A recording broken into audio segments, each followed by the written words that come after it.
Hola amigos y seguidores de SEA International, como siempre estamos aquí para anunciarles y contarles en nuestro idioma cuáles son los cambios anunciados por el ministro de Inmigración recientemente que van a afectar a las personas que quieren aplicar a una visa de trabajo en Nueva Zelanda. Lo primero que hay que tener en cuenta es que no se ha dado una extensión automática de visas. Y lo digo porque muchas personas empezaron a circular en medios y en redes sociales diciendo que se extendieron las visas de trabajo y esto no es correcto.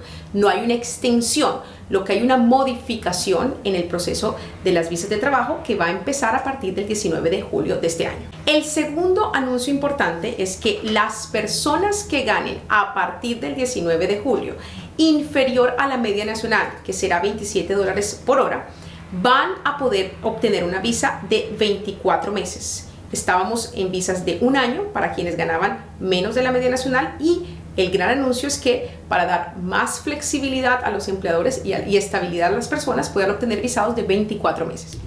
El tercer cambio va a beneficiar para aquellas personas que quieran aplicar a una visa Essential Skills y, ojo, ya estén trabajando con ese empleador. Entonces, si ya tú tienes un trabajo con ese empleador, estás en esa misma posición y en la misma región y quieres aplicar un Essential Skills, no vas a tener que presentar evidencia del Labor Market Test. ¿Qué significa eso? No se tiene que evidenciar en inmigración que no hay kiwis o residentes disponibles para hacer ese trabajo particular. Repito, siempre y cuando la posición en la que estés sea la misma, el empleador es el mismo y la región también es la misma. Adicionalmente, Inmigración anunció que no necesitarás presentar ni certificados de policía ni exámenes médicos siempre y cuando ya hayas presentado esos certificados en el pasado, incluso si esos certificados en estos momentos están vencidos.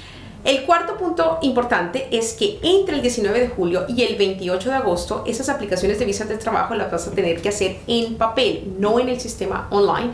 Y a partir del 30 de agosto, el sistema va a permitir aplicar nuevamente las visas de trabajo online.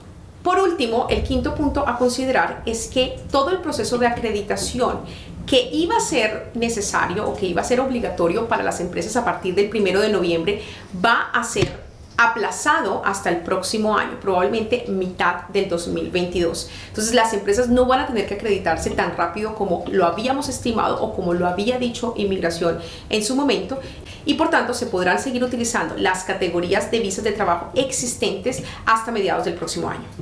También es importante recordar que no hay cambios en las visas lower paid para las personas que quieren sponsorear a su familia.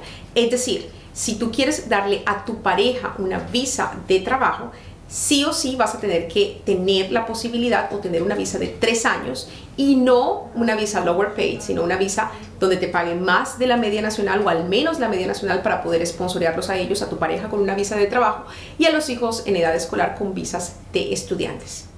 Bueno, ¿qué significa todo esto para nosotros y cómo nos afecta? Primero que todo, quiero recordarles una frase muy interesante que dijo el ministro de Inmigración en el día de hoy. We recognize the ongoing labor demand pressures faced by some sectors and we want to make the most of the skills we have in the country. ¿Qué significa esto para nosotros? Por supuesto, la posibilidad de insertarte laboralmente en tu área, dada estas condiciones y obviamente dada la posibilidad y la alta demanda de mano de obra que tenemos en estos momentos, precisamente por el cierre de fronteras. En conclusión, 1. Quiero que se tomen el tiempo de leer la noticia, de entender y lo que hacemos nosotros es tratar de digerirla, no solamente decir lo que dijo el ministro, sino también tratar de digerirla y de llamar a Inmigración y de entender un poco más qué es lo que va a pasar y cómo eso nos afecta a todos. Segundo, es importante pensar en el largo plazo. ¿Cómo eso te va a afectar a ti? Si es que te va a afectar o cómo te va a beneficiar, porque probablemente va a ser de gran beneficio para muchas personas y para ti que nos estás viendo. Si no entiendes cómo funciona el sistema, por favor, entra en contacto.